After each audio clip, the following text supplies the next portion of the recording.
Saludos. La corrupción es algo que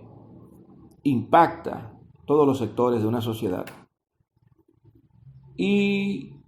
el deporte en la República Dominicana no es un sector que está ajeno a este flagelo de la corrupción,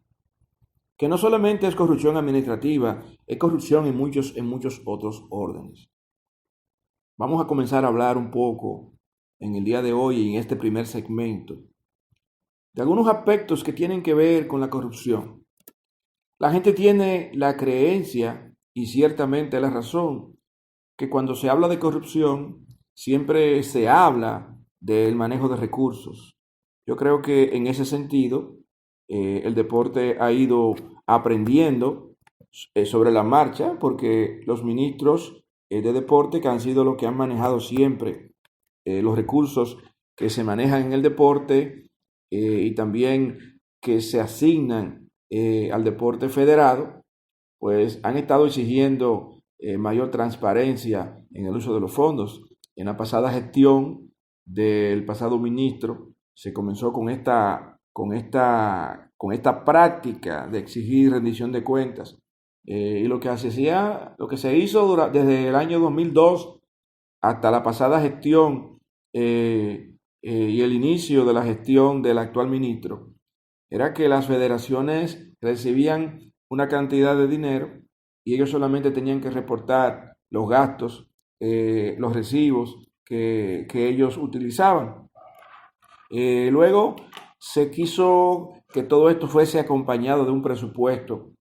donde las actividades del año pues estuviesen ahí contempladas para lo que se conoce como el ciclo olímpico y cualquier otro de los eventos que una federación deportiva pues desarrolla en el año.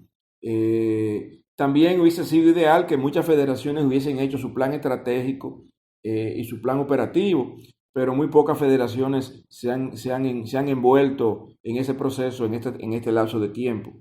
Uno de los principales problemas que ha tenido que ver con la corrupción administrativa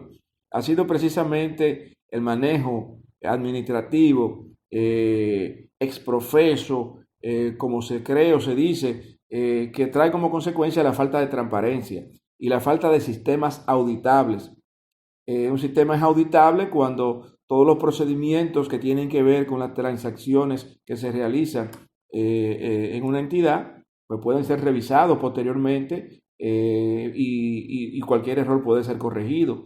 Es decir, que la información que se presenta sobre los resultados, sobre los costos, sobre los ingresos, sobre los gastos, pues son resultados que están documentados por comprobantes y que pueden ser auditados porque esos archivos permanecen en poder de la entidad. También algo que se comenta con frecuencia como algo que puede calificarse como corrupción en el deporte, sobre todo en el deporte federado, que es donde nos vamos a circunscribir, tiene que ver con el manejo de los recursos para beneficios personales o familiares. En esta parte, pues es muy común ver federaciones deportivas donde los dirigentes son familia, donde las personas que trabajan alrededor de la disciplina son también familia o amigos personales. También se habla del enriquecimiento ilícito con el tema de los viajes, las dietas y las negociaciones que hacen con suplidores, compras obviamente con suplidores preferidos, comisiones ganadas a raíz de los acuerdos que hacen con esas empresas, que pueden ser nacionales o internacionales. La falta de rendición de cuentas con exactitud también es algo que se ha visto como parte de lo que es el encubrir esta falta de transparencia. La doble contabilidad, donde se reportan solamente aquellas cosas que queremos reportar, e incluso con la realización de documentos, recibos que no son reales, que no tienen que ver con la realidad de la actividad o del evento. Se habla de que es muy típico que en muchas federaciones, por ejemplo, en el pago de los árbitros, de sus actividades, pues se hacen recibos por un monto mayor que lo que realmente se paga. Igualmente recibos mayores en la compra de dietas, viáticos, transporte, y todo esto no es más que corrupción, porque es una manera de decirle al Estado, en este caso que es quien ha estado reembolsando estos gastos durante años, que los gastos son mayores cuando en la práctica son menores. Está también la corrupción que tiene que ver con el tráfico de influencias, y en este caso sería el amiguismo que se pudiera estar teniendo con autoridades del Ministerio de Deporte, que son aquellas personas que toman la decisión de pagar o no pagar, y no me estoy refiriendo en este caso al actual Ministerio de Deporte, al actual Ministro de Deporte, sino estoy hablando de la serie histórica desde el año 2002 a la fecha. También puede haber amiguismo o tráfico de influencias que trae como consecuencia aprobaciones o asignación de recursos de otras autoridades que facilitan recursos. Está también el incumplimiento que puede tener una federación con patrocinadores clave que le han estado financiando actividades y eventos, y entonces se utilizan los recursos de una manera inadecuada y no se le da el cumplimiento o no se le da la mención adecuada a ese patrocinador en un evento importante. Hay otra cosa que tiene que ver con el manejo de la figura del atleta, y cómo algunas federaciones sin autorización del atleta explotan la figura y la imagen del atleta, y hasta pueden recibir algún ingreso sin compartir beneficios y sin tener la autorización del atleta. Hay una oportunidad aquí para que se legisle en la República Dominicana para que se pueda proteger la figura de las personas, la figura del atleta, aunque yo creo que eso tiene mucho que ver con el derecho de autor. Está también algo muy típico, pero que nadie habla de eso y nadie va a salir tampoco a señalar, tampoco podemos decir que tenemos una prueba, ni mucho menos, pero siempre se ha hablado en este país de muchas empresas que tienen una doble contabilidad, pues eso también ocurre en el deporte, y la confabulación entonces con esos contadores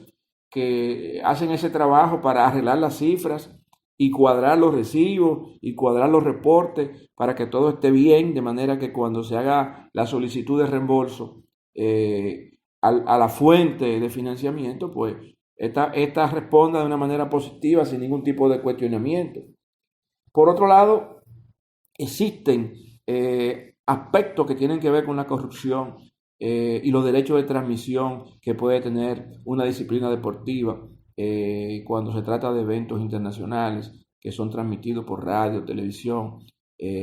o las mismas redes sociales.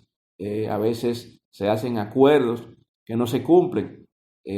a veces se hacen contratos que no se cumplen, y todo eso queda dentro de ese manejo que pudiera calificarse como una actividad corrupta, porque no cumplir con un acuerdo, con un contrato, es algo que llama la atención. Están también las famosas asambleas extraordinarias que en las federaciones deportivas se convocan con el objeto, pues, de destituir a una directiva o algún directivo de un comité ejecutivo vigente, realmente utilizando todos los mecanismos posibles para lograrlo, así como las exclusiones de clubes clave o de asociaciones claves en algunas provincias del país con el objeto de mantener la hegemonía de un comité ejecutivo específico. Eso es algo muy típico en el deporte, en muchas disciplinas deportivas se da. Yo sé que no estoy hablando nada nuevo, pero realmente todo eso tiene que ver con corrupción. Está también la xenofobia o la discriminación en el deporte, lo que hace que algunos atletas no se sientan cómodos, no se sientan bien tratados, y muchos de ellos sufren la consecuencia de decisiones que no les favorecen o que les perjudican como consecuencia de esa discriminación. Está también el tema de la autocracia y las violaciones estatutarias consistentes por parte de los directivos de una federación o de una asociación, donde sencillamente se aplica un nivel disciplinario antojadizo por parte de la directiva en contra de algún dirigente o en contra de algún atleta o en contra de algún entrenador, sencillamente porque esa persona opina de una manera diferente. O sea, el derecho a disentir en el deporte es algo que se castiga muy fuertemente, o por lo menos se ha castigado muy fuertemente en muchas federaciones deportivas. Las violaciones estatutarias consistentes por parte de los directivos clave de una federación porque se sienten con el poder de hacerlo y porque nadie puede decir nada y porque el proceso que se tendría que seguir para convocar una asamblea extraordinaria y tocar estos temas y que logren ser incluidos en los temas de agenda con toda la mecánica que tiene que ver el manejo de una ONG y todo esto. Es decir, que realmente hace que prácticamente sean incuestionadas las decisiones que se toman, o si son cuestionadas, que nadie le haga caso. Está también las modificaciones estatutarias que muchas veces promueven un comité ejecutivo de una federación con el objetivo de garantizar la hegemonía de esa misma directiva o de los grupos de interés que representan en esa disciplina deportiva. En este primer segmento he querido tocar la parte corrupción que se relaciona mucho con la parte administrativa y que toca muy de cerca a la dirigencia deportiva nacional. En otros segmentos más adelante seguiremos tocando el tema de la corrupción administrativa en el deporte, sobre todo en el deporte que se relaciona con el movimiento olímpico, que es el deporte federado.